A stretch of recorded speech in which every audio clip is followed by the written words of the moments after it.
Am ajuns la intrarea în târg. Vedem acum să ne luăm bilete aici de la casă.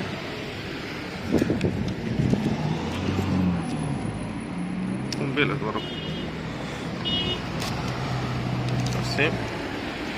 Acesta este de acces.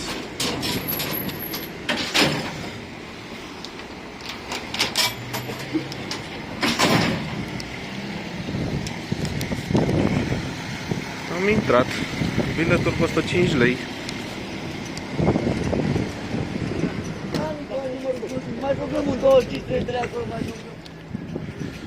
Aici sunt toate magazinele de piese. Sper că mă aud bine, că bate vântul destul de tare.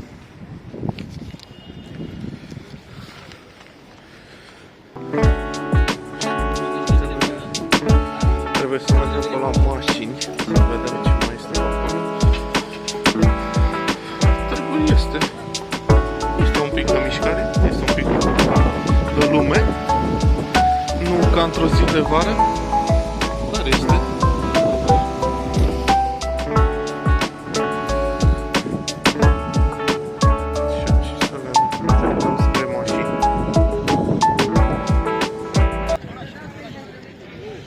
În târgul Altovit sunt și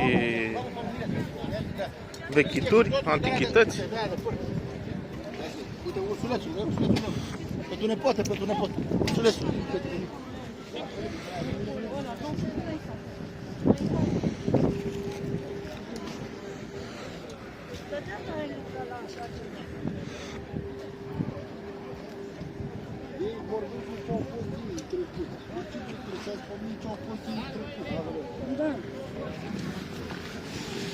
Vrei să iei și-l vezi acasă, vezi unde vrei. Da, toate-s pe baterie, niciunul. Toate. Dar pe funcționale toate. Aici și acasă le deschizi capul la atunci te doare gura și cap. Poți să-i schimbi asta și faci cu bandele.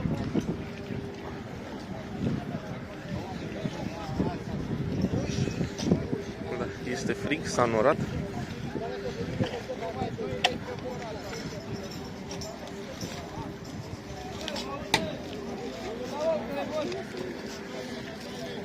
Acolo erau.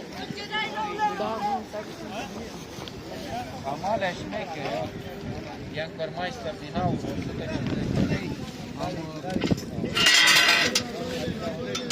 Este 250, 40 de euro m-a costat pe mine la studia. Se poate agăța. Ați mai luat de la mine. am înțeles. Poate agăța.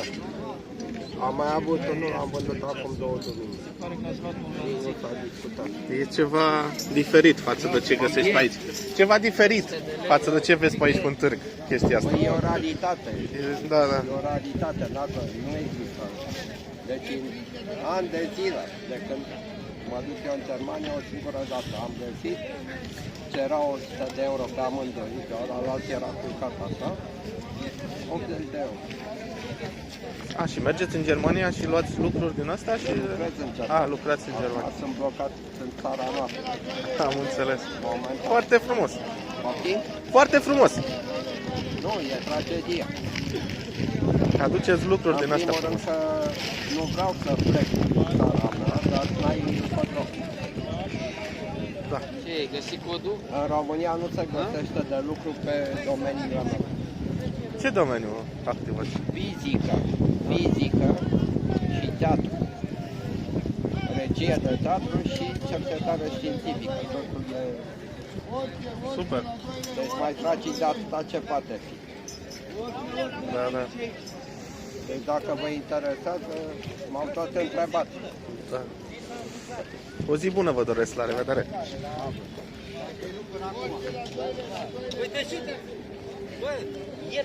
Da. Povești interesante și lucruri interesante găsești pe aici.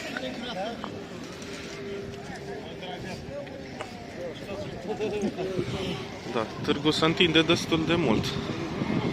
S-a luat din parcarea ce erau odată mașinile parcate la vânzare și acum se întinde o suprafață mai mare. Probabil asta se caută.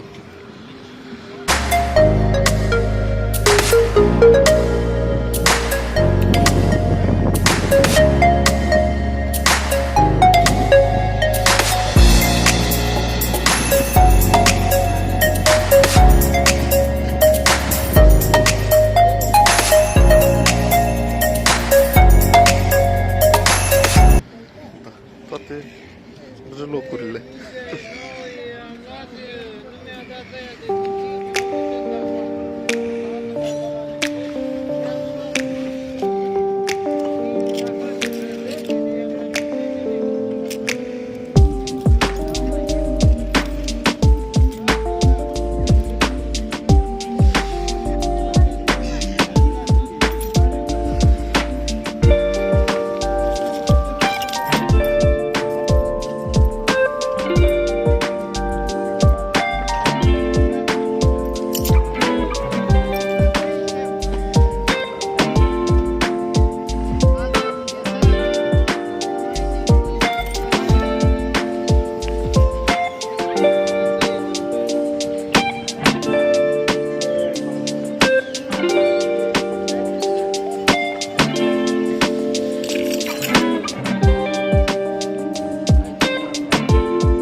Aici avem un magazin, dacă și-a zisul magazin pe jos, foarte mare.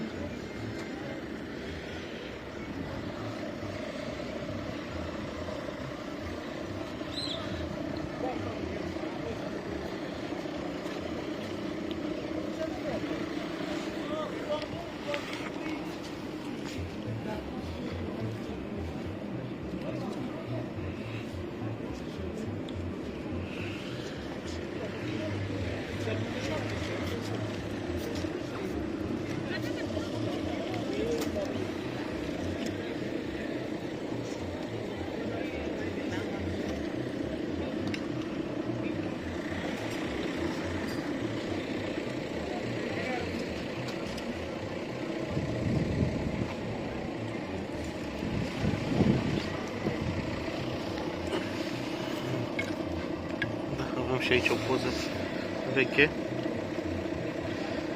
cu domnul Eminescu.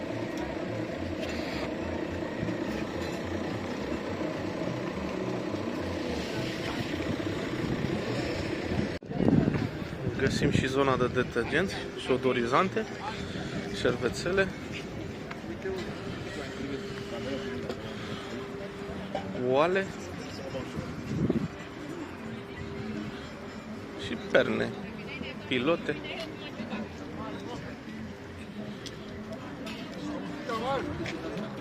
Ce zice mie, tamam, găiată de aproape. Și târgul se întinde destul. Mergem până în capăt. Și am găsit aici și o zonă interesantă cu mese de lemn foarte frumoase.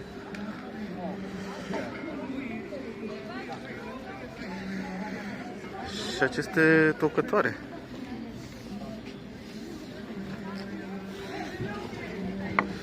Da.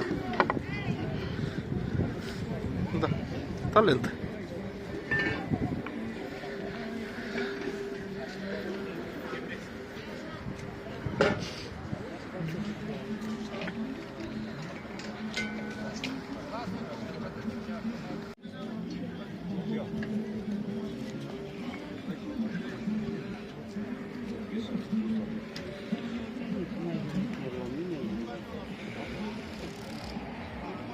Ceva frumos, rar.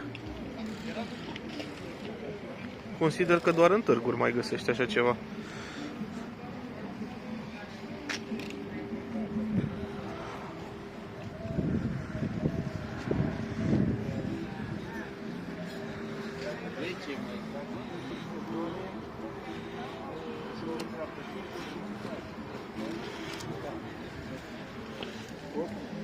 bine făcut în alte părți.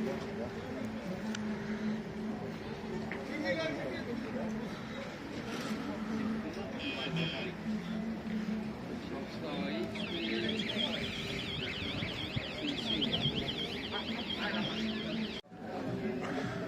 Între obiecte vechi mai găsim și anvelope. Multe anvelope.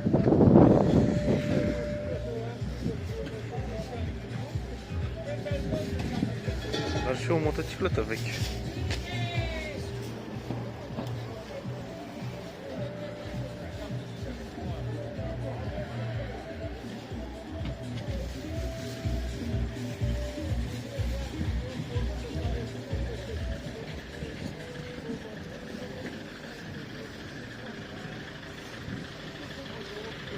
Sisteme audio. Cred că sunt auto. Piese. Și numai o coadă cât e și 15 lei o jumătate de pachet de țigări. Nici o jumătate. Toate lucrurile aici se negociază, bineînțeles, ca la târg.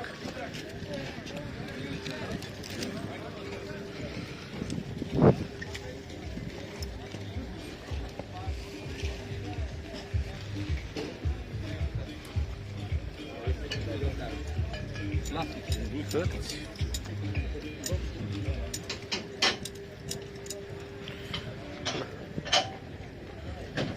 Tubulare și reviste. Chei peste reviste.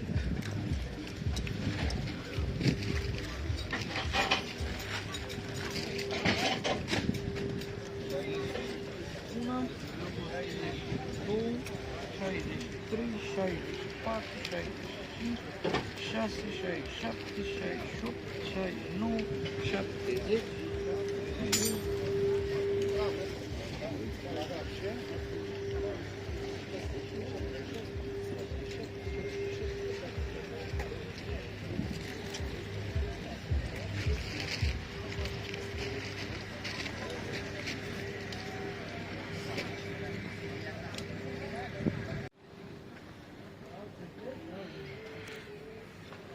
Încheiem aici cu mașini abandonate.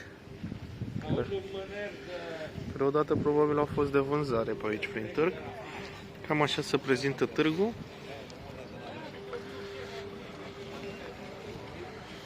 Nu este foarte aglomerat.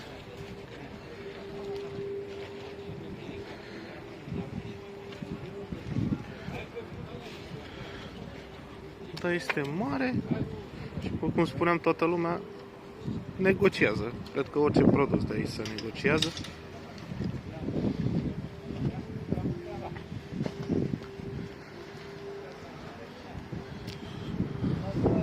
Chiar și acest Opel.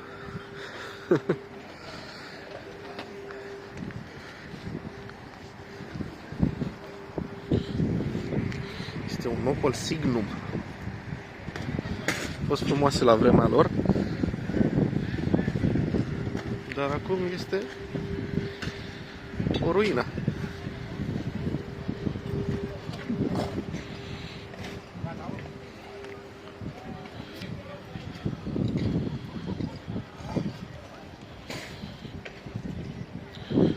Vă recomand să veniți aici și să vă uitați. Poate sunt lucruri care vă trebuie, vă plac.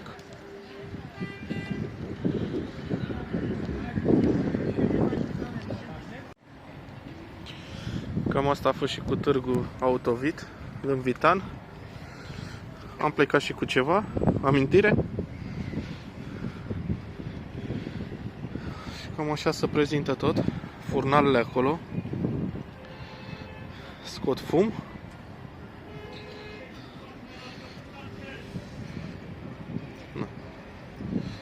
În zona de anvelope aici. Reglaje, roți, jante. Și acum ieșim. Vom mai veni pe aici să vă mai arăt diferite lucruri. Zona de magazine cu vopseluri. Vopsea auto, filtre, baterii, anvelope, tot ce ține de piese auto.